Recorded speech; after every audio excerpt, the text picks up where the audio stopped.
It started out with a father that was a pianist, and I grew up learning the piano from him, watching him practice his classical music, and he had like all these different piano books, and it was just like phenomenal.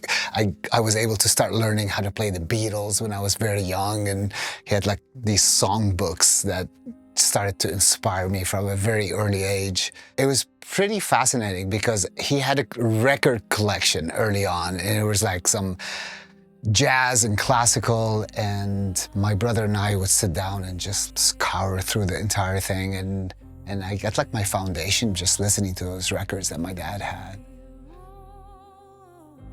It was really interesting. We approached music as an art form from a very early age. So my dad would just sit down, practice his chops so he can actually play at night. And that inspired me to actually sit down because he would just teach me initially. And so I wanted to start to play these songs, but I was a rowdy kid. I just didn't want to do it the traditional way, so I didn't want to practice the scales, and I just wanted to play just popular things. And it was definitely a musical household. We would have dinner, we would put some classical music on, the latest records would come into the house, and there was something called quadraphonics at that point, so you can listen, literally, it wasn't quite surround, it was just like 4 speakers. It was amazing at that point because you can, we had 4 speakers set up, and it's just like the music bounced around all over the place. And it was definitely this thing that it was part of our lives, morning, day, night. The classical part, it's embedded in me as far as how I actually approach and how I process music. So it always comes back down to some of the things I grew up listening to. Not much jazz and Beatles anymore, but the classical part of it, just because I write orchestral music, it has been the foundation on how I approach composing. It was a big part of my life. I wouldn't trade it for anything, but it was a tough part. When I first moved here, I came here to study music, and my parents used to send me money. But because of the circumstances, they couldn't send me any more money, and I had to actually quit the school and get a job. And in those days, it was really hard to get a job. So there was a time where I just couldn't pay my rent, and I ended up sleeping in my car for 3 months. I went to the YMCA, I showered there, and at night I would just do a parking lot and sleep there. I had my blankets, and it was good. It was, I knew it was just like a temporary thing, but it was just that moment of struggle, trying to figure that out until I was able to get my next job and get a roommate and go from there.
It's very interesting for composers, musicians, anybody that wants to make a living. Most people don't think that's just a good form of making a living. The part that they don't understand, that the fulfillment you get from creating something, money cannot put a price on that. So you cannot equate creating music and making money as the same thing. I kind of think that creating music at the highest level and then making an income out of it is just a byproduct of what you're doing. It's not the reason why you're doing it. And the people that do it for the money, it's just a certain period of time. They're just struggling, trying to make the next buck. Whereas if you are just doing it for the art form, then it's just a different process. And yeah, perhaps I was in the right place in the right time, and I got extremely lucky, and I got to meet the amazing people that allowed me to be in this industry. But at the same time, I worked my butt off to actually create something that was unique, where somebody recognized it. And the financial gain was not the reason to get into it. It was always about creating and how that music makes me feel. Always behind the scenes. My wife laughs at me. I was in a jazz band once, and we would play at this coffee shop here in Ventura, in Studio City. And I would turn my keyboard to face the drummer, so my audience was in the back. and she's just like, you need to project and talk to the audience. It's like, yeah, they're all like drunk over there. I just want to feel the musicians. And so it was never interesting for me to actually play for the audience. It was always just playing to feel the music. I wrote ballads on the piano for the longest time while I was a waiter. And my sweet wife bought me this class at UCLA extension course. And it was a class called Writing Music for Film and Television Using Electronic Equipment.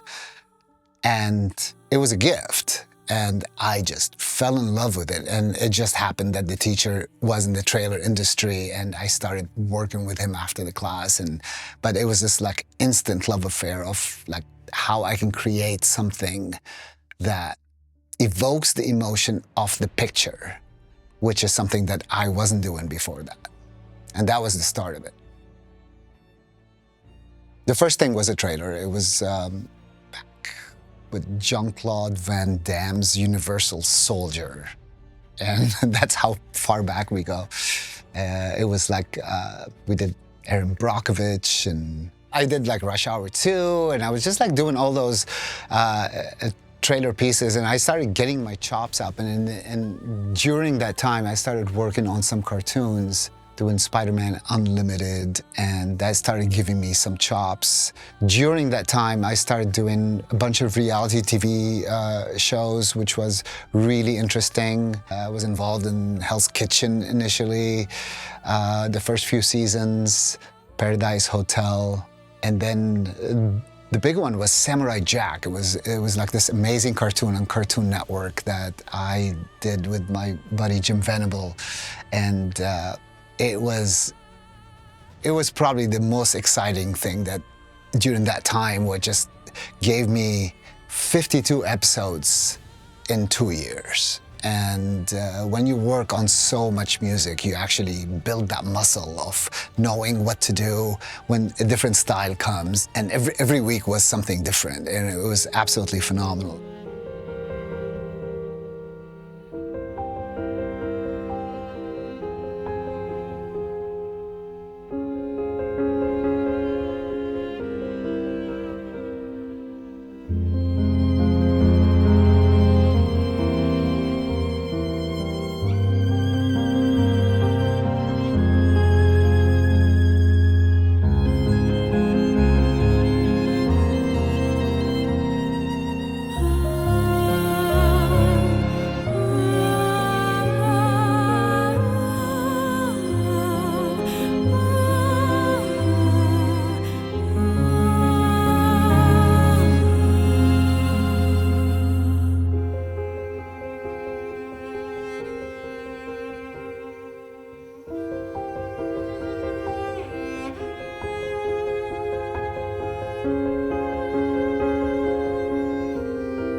We did an orchestral recording up in Seattle, and one of the pieces landed on the Chronicles of Narnia.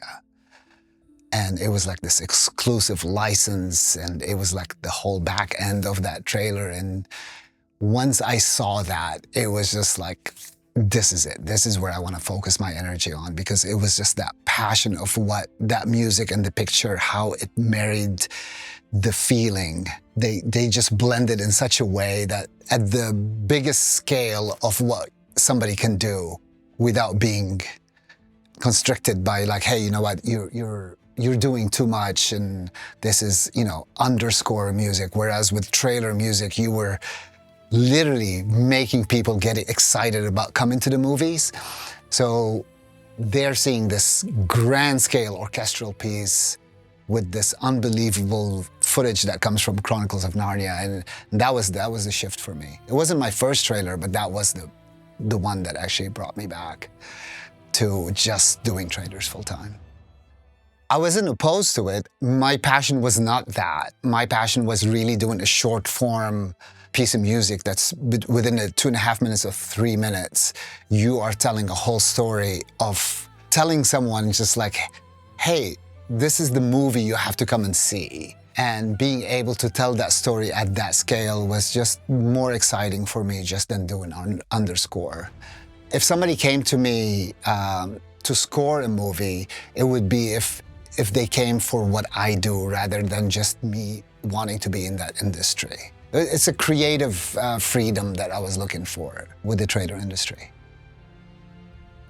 Audiomachine was interesting. I used to write trailer music for different companies in the beginning, and I just wanted more creative freedom. And I was having lunch with my late business partner, Carol, and she used to be my dear friend and also my music attorney, just an amazing human being. And she actually said, you should start your own catalog. And I was like, I'm just a creative guy. What would I know about doing a catalog? And I said, what if I do the creative part and you can do the business side of it? And literally just at lunch decided to start Audiomachine, where she handled all the business side and I would handle the creative part.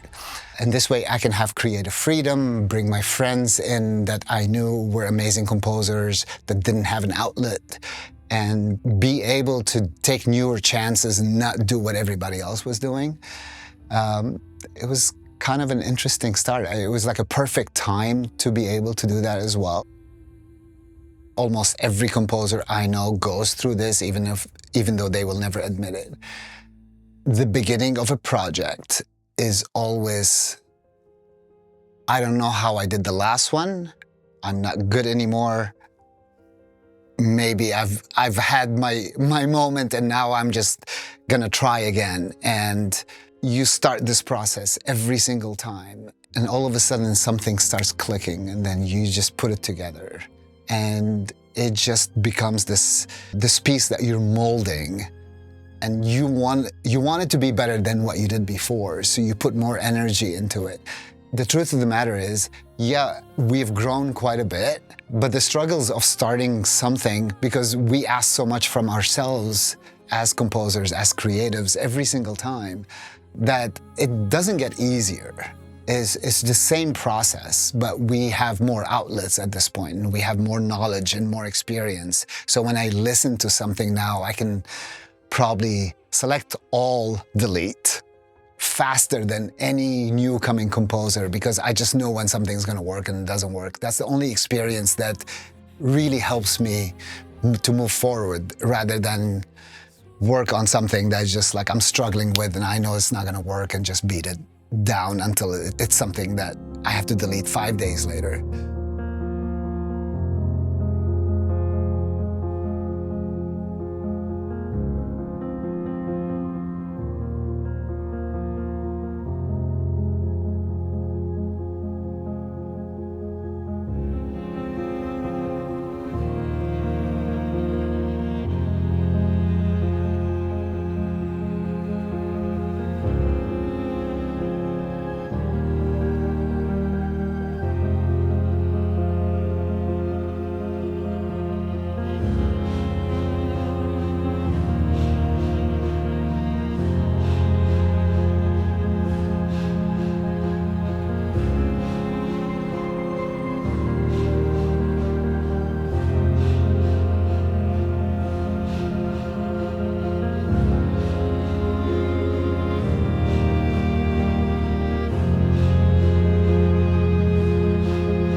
So my dad earned his living playing piano in bars and hotel lobbies. He was an amazing guy. He actually sang in 6 different languages and played anything from Bésame Mucho to some jazz classics. And he was very passionate about creating something that people really enjoyed. When he would go to work, he would just like literally practice all these different pieces and want to please any audience that he had from all the different countries. So he would learn something knowing that there is a hotel guest that came from Italy or Spain or France, and he would sing in their language. And he got this big, massive repertoire that he actually would just pull up any song from in any language that he would remember. And it was pretty fascinating because somebody would walk in and they would say hello, and it's just like he would recognize from what country they were from because it was like an international hotel, and he would just literally start singing in that language. And it was fascinating. I grew up in Beirut, Lebanon. My mother was Lebanese, my father is Turkish. They spoke English to each other. I spoke Arabic to my mom, I spoke Turkish to my dad, and they sent me to a French school. And so I learned English from listening to them, and I spoke these 4 languages growing up. I grew up in a country of war, so it was really interesting. So I was rebellious, I had long hair, I wanted to listen to Lynyrd Skynyrd and rock and roll, and I had a peace sign, and I was just anti-war at that point, and I still am. But yeah, it was a fascinating place to grow up. I went to an American high school that had all the kids from all the different embassies. So all my friends were from, at that point, from Yugoslavia and France and Italy and the United States. And, you know, my musical language starts getting more diverse because they're introducing me to all this different music from all these different countries, and it was fascinating. I actually literally try to listen to the art form as it is. Once you start critiquing something on how you would do it differently, then you are not appreciating the art form of somebody else. And that has always been one of the things that when I produce other composers, I don't produce them from the angle of how I would approach it. I produce them from the angle on how their music could be perceived by the people that are going to listen to it. And it's a very hard distinction, but once you're able to do that, then you take it out of, you know, I would do it differently, then what does this piece need? So when I listen to somebody else performing or any other piece of music, I try to approach it from the angle of this is the purest art form. I had a piano teacher who I wanted to play all these beautiful classical pieces, and at one point he wanted me to practice the Bela Bartok children's book. And if you don't know who that is, it's not the most musical thing for somebody that grew up listening to Mozart and Beethoven. It's just not typical. And he mentioned something that was really important to me. It's just like, you are leaning over from the Beethoven Mozart side and listening to Bartok. Why don't you take a little step over here and listen to it from a different angle? And the minute I did that, it just allowed me to actually appreciate different art forms from a different angle.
thank you so much for being here and listening with me today. It really means a lot. The album is called 1,000 Faces, and it represents a lot of chapters in my life. Things I've lived through, things I've learned, and honestly, things I'm still learning. If you want to keep listening after this, the album is streaming everywhere. And if you have any questions about the music, how I wrote it, the orchestra sessions, the mixing, the entire process, drop them in the comments and I'll be here to respond.